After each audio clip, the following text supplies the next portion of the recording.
is interesting because Greninja presses a lot of buttons. And Game & Watch has one button that usually beats out most of the other buttons of every character in this game.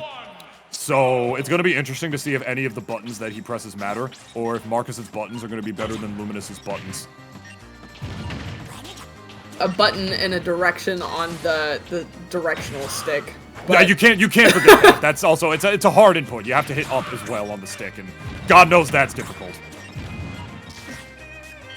Yeah, I think that Greninja's like really good on the ground, using a lot of dash attack to get things started, but it seems like so far, Luminous is doing a good job of just keeping up with Marcus in the air as well, which is not typically something that I see from Greninja a lot. We might see like a lot of falling aerials to catch placement on the ground, but I don't know, I never really think of Greninja as like an air-to-air character.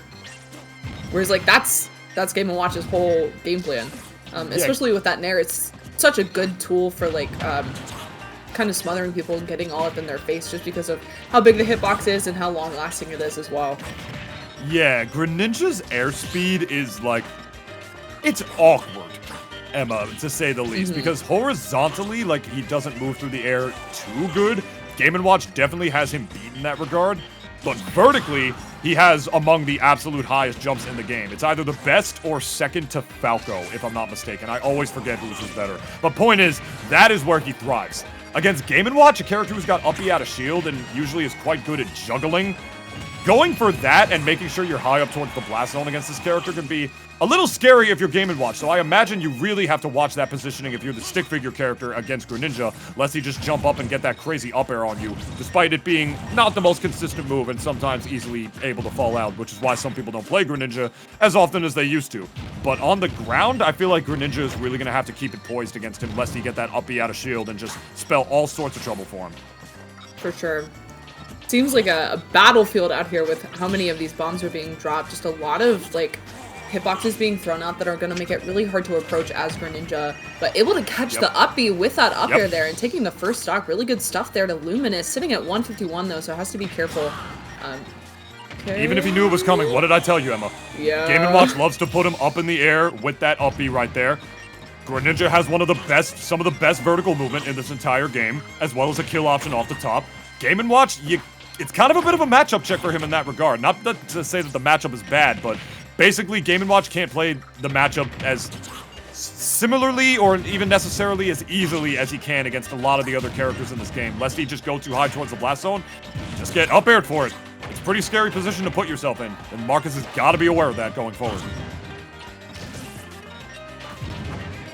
Yeah, just trying to use this fair for some spacing. Able to send off stage, might be able to see an early kill here, but this is like where you need to really capitalize off of putting Game & Watch in disadvantage, because as soon as he's back on stage, he's able to use that up B, whereas he doesn't want to use it too early off stage.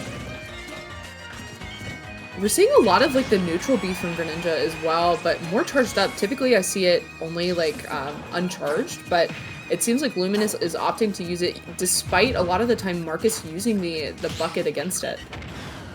I mean, he's definitely got to, like, try to keep his distance with those, and with Greninja in this matchup, Emma, it can be a little difficult, right? Because one thing that Game & Watch absolutely has Greninja beaten is the out-of-shield department. Like, you're a little bit outgunned in the out-of-shield department against Game & Watch. And it's not even just because Game & Watch's out-of-shield is amazing, it's because Greninja's is kind of bad. You know, the forward air and the back air don't come out that quick, and even when they do, they have kind of awkward hitboxes. If you're a small character like Game & Watch, he's probably just going to wind up either low profiling them or just not getting hit by them. Neutral air doesn't come out fast enough either. So quite frankly, at that mid-range out of shield, what is a frog to do? He kind of has no choice but to just sort of drift back and just start throwing some more of those pot shots at him. And the unfortunate reality for Greninja there is that Game & Watch also has a reflector. So it's pretty scary as far as the out-of-shield department goes. Like, in this matchup, the name of the game for Greninja is really watching the Game & Watch's habits and trying to catch them on their habit of going up towards the blast zone and catching them with that up air instead, and just maintaining your overall better ground mobility. Because in the air, you're beat out because of the airspeed difference. And then in the out-of-shield department in the CQC, Greninja kind of suffers a little bit there as well. It's really going to be on Luminous to see how he's going to pick and choose his moments properly to make sure that he never winds up in that position, lest he just eat those more out-of-shield and juggling options by Marcus. Alright, choosing to go to FD here instead, which I think actually makes sense.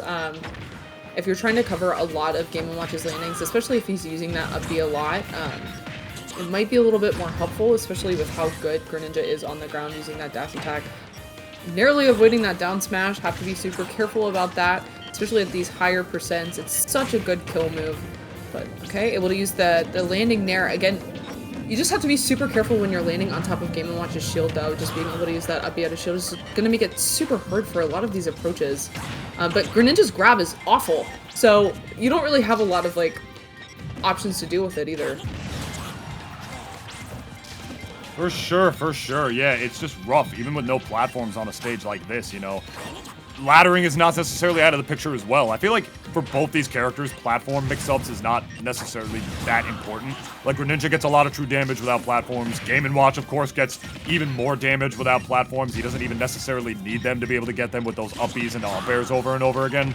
So I feel like I'm not at all surprised to see that FD winds up being the pick here, because I genuinely feel like this is a good stage, even in this matchup, for both of these characters, as that lack of a tech is going to take the stock from Marcus right there. Luminous, unfortunately, faltering a little earlier. Yeah, and these fairs from Game & Watch are just so good at stuffing out approaches, and Marcus is always ready with that reflector with the water shuriken from Greninja as well. So I don't really know how you're supposed to get in, but when Luminous is able to get in, he's able to get a lot of damage, but Marcus is just really good at playing this zoning game. As you have to be, you know, he's taking advantage of the fact that Greninja is more like an upper instead of like a rusher. Well, no, he is a rusher, but you know what I'm saying. Like, he functions way better on the Y-axis as opposed to the X. And so over and over again, if Game & Watch is able to keep his space like he's doing right here, oh, you're going to launch the shuriken at me? Reflected. Oh, you're going to jump at me? Up B out of shield. What's a frog to do? You know what I mean? Approaching this character can be pretty hard if you're not calculated enough and taking advantage of your good options in the mid-range. I'm going to try to mix it up to charge it right there in your face. I'm still going to reflect it. Even though I figured it would technically be an energy-based projectile, but I guess water as an element doesn't count as that in this matchup. This might be the first time I've ever seen this matchup before in my life. But you get what I'm saying, Emma. It's just, approaching can be pretty rough for the frog. Okay, great tech there. But still just not able to find the stock just yet.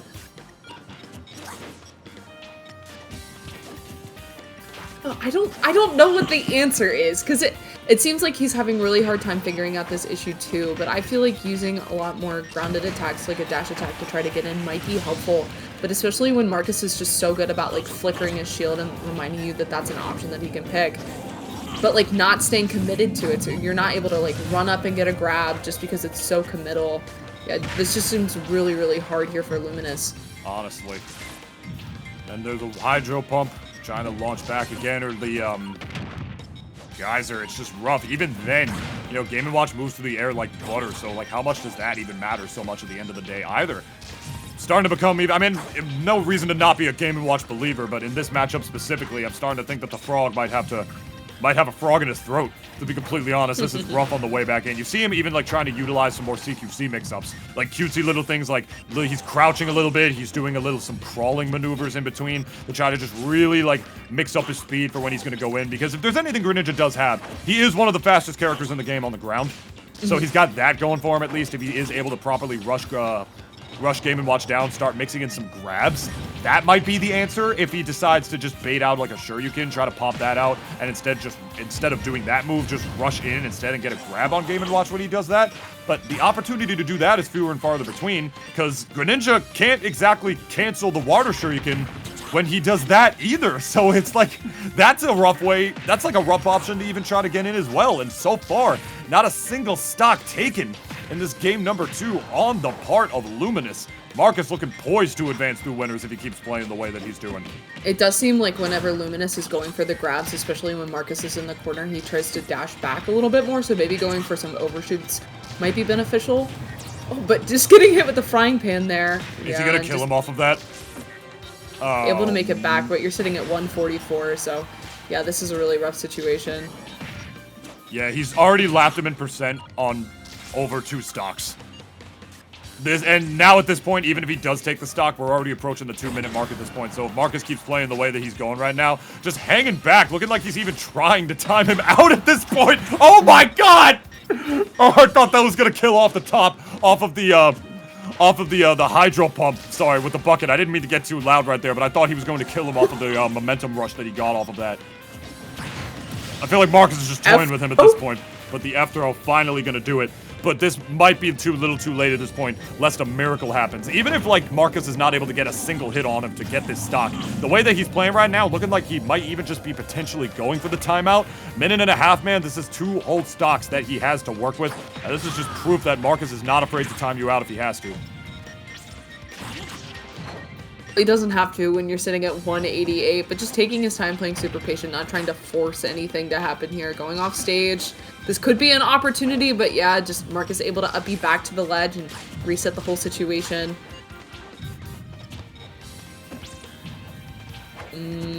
Approaching 60 seconds, ladies and gentlemen. We are witnessing the retirement of Kermit. The Renaissance, if you will. Going on! Just hit him with any move. I hate Marcus Oh so my much, gosh. man. No, I don't even care. I'm just gonna say it. No, you know, full commentator bias. Gons, I'm not buying, you know what? I'm not buying that copy of Double Dash and, like, Star Fox from you. You know what? You can take it back. Screw that. I feel dishonorable buying that from you at this point. You don't even have to time him out, man. Come on, don't do him like this. Luminous works way too hard. He's at 220%. Finally, I Don't, not with a respect throw. Luminous for not I actually hate Gons. I actually hate Gons. Giving I actually hate up? Gons. You respect Luminous for not punching him? I respect him for not punching him. I respect him for not giving up. But personally, Is he I dead? would have SD'd by now. He's just making him do the whole thing. Push him off the top. Thank No! you. Don't give him the satisfaction, dude. Oh my. A travesty. In my 8+ years of commentating professional Super Smash Bros. Tournaments, we got Marcus winning in the most dishonorable of ways. Oh, that was gross. At the very least, he stopped up being towards the top blast zone because he knows that's kind of the best way that Greninja gets its kills in this matchup. But you didn't have to just stop up being on stage at all. Oh, man. Girl. I'm upset. But that's Marcus taking it over Luminous as seeded. What a Advancing, gamer. as I do believe we are officially in winner's Top side at the very least, top 32. 32 at this point, as we are going to be getting for you guys, as we're going to round out the losers pretty much later. But top 32 on winner's side is going to be the matches that we are probably going to be having on stream. But before we do that, I do believe we are going to hop ourselves into another quick little 5-minute break right here as we officially make our way into the top 32. I don't think there's any more ad slides coming around this time around, so don't go anywhere, as I said it a million times over. I'm gonna let Emma do it. I said that I plugged into the commercials like 2 times. Emma, I'm you gonna close try this to out. quote you this time. Okay. Don't change the channel or you're stupid. Don't flick the channel. I don't remember what you said. You said it so perfectly. You called everyone watching an idiot if they change it, so they're guilted to keep watching. But yeah, definitely stick around. We have top 32 coming up. Lots of great sets coming up and lots of great players, so definitely stick around.